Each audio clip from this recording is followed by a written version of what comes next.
Rohit, do you want to say more about this? Because I know there's some things at Karat that y'all do to really manage the time well. Yeah.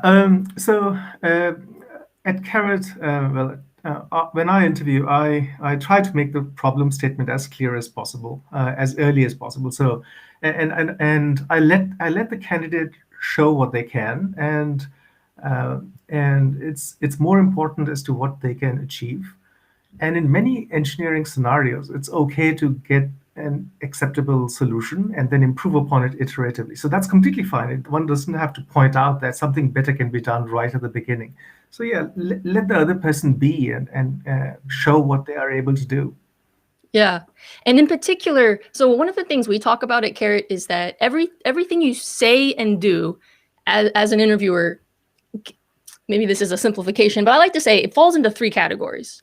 You're either clarifying the question or what the candidate is supposed to do. Like as interviewers, we're guides, we're hosting this whole conversation. So we're either clarifying it or we're providing encouragement, like being a nice host, or we're giving guidance or some kind of hint that's specific to skill assessments usually, right? And I like to break up, it's important to pay attention to each of those 3 different things. Like encouragement is free in a sense. That's just like just helping someone feel at ease, versus guidance might be when we get into that situation where, okay, the signal has dropped, the candidate gets stuck. And there's lots of different things we can do. You don't have to give guidance. You can ask a different question. You can remove a constraint. There's different things.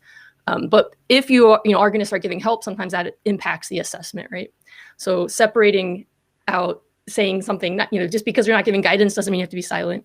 But that clarification step, that first one of being clear to the candidate, I think that's the most crucial up front. The candidates are so vulnerable at the beginning and end of the interview. And the beginning is when they're getting all this new context and they're into the swing of it. And that's the time to make sure you're removing noise, because if the candidate is answering the wrong question, it really just is a waste of a very limited amount of time.